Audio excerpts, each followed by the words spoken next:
Bienvenidos jóvenes de séptimo grado, les saluda el profesor Josué Izaguirre. Continuamos trabajando en la unidad número 5, que son los ángulos, en su lección número 1, ángulos, con el tema nombrar ángulos.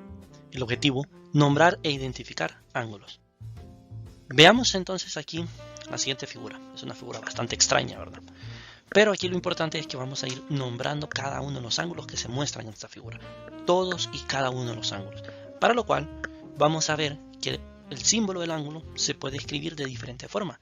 Lo podemos ver escrito de esta forma, de esta otra o de esta. Y las tres estamos hablando de siempre ángulos. Esto sirve para nombrar los ángulos, ¿sí? Este es el símbolo que se utiliza para nombrar los ángulos.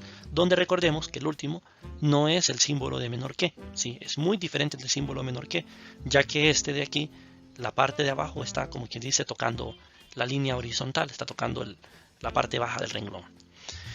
Muy bien, entonces vamos a ir nombrando cada uno de los ángulos y para esto vamos a comenzar con el primer ángulo, ¿sí? Vamos a identificar el primer ángulo.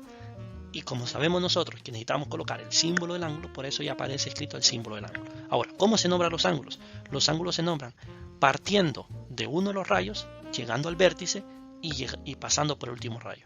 Entonces, tomamos el primer rayo, que este primer rayo, el punto, el extremo de este rayo es A, y llega al vértice o a lo que es el origen del rayo, que es B. Entonces vamos a decir que es desde A hasta B, a B, y después pasamos al otro rayo, que sería llegar hasta C.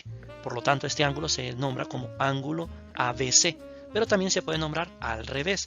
Partiendo desde C, te quedaría como el ángulo CBA. ¿Sí? Es exactamente el mismo ángulo. Veamos otro ángulo más, sería el ángulo número 2. De igual forma, colocamos el símbolo del ángulo y comenzamos a nombrar desde uno de los rayos, que sería partiendo del extremo, que sería en este caso desde C hasta B, entonces sería CB, y llegando al otro extremo o al otro lado del ángulo, que puede ser un segmento o un rayo como vimos en videos anteriores, que sería entonces llegar hasta E. Entonces el ángulo es CBE, que también se puede llamar al revés como EBC. Veamos entonces el siguiente ángulo, que es el ángulo número 3, que se nombraría partiendo de igual forma del rayo del extremo, que sería AB, y llegando hasta el otro segmento o el otro rayo, que es hasta el punto E. Entonces el ángulo se llamaría ABE o al revés EBA. ¿Sí? Vemos ahí que tenemos tres ángulos, pero también se pueden nombrar de dos formas diferentes. Seguimos trabajando y vamos con el ángulo número 4, que este ángulo está formado justamente por estos dos rayos y vamos a llamarlo partiendo desde uno de los extremos hasta el otro. Entonces, en este caso se llamaría el ángulo HGI, partiendo desde el extremo del rayo a lo que es el vértice al otro extremo. HGI.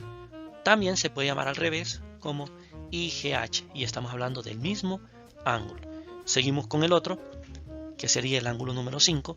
De igual forma vemos cuáles son los rayos que lo forman y lo vamos a llamar en este caso como el ángulo HGE, que también se puede llamar como el ángulo EGH. ¿Sí? Observemos bien, partimos desde los extremos al vértice y al otro extremo del ángulo. Vamos con el siguiente, que es el ángulo número 6, que está formado por los ángulos IGF, lo vamos a llamar, perdón, IGE. ¿Sí? F no, porque de G a F no hay ninguna línea, ningún segmento, ningún rayo, pero sería entonces en este caso IGE, perdón, que se puede llamar entonces al revés como EGI.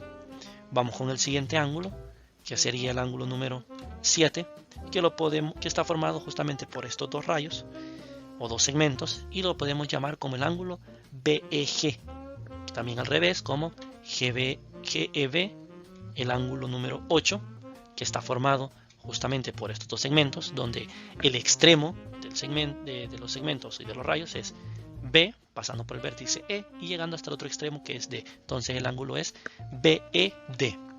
Al revés, DEB, el ángulo número 9, que está formado justamente por estos dos elementos, que se puede llamar entonces como el ángulo GEF o al revés como FEG. Y por último, el ángulo número 10, que está formado justamente por estos dos rayos y que se va a nombrar entonces como el ángulo DEF o al revés FED. Algo muy importante que nosotros podemos ver aquí es que todos los ángulos se pueden nombrar de dos formas.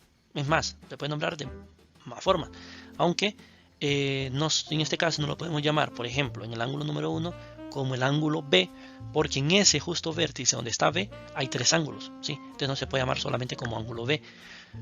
Cuando se nombra utilizando una sola letra o solo el vértice, es cuando no tienen más ángulos en ese mismo vértice. ¿Sí? Ese mismo vértice no tiene más ángulos.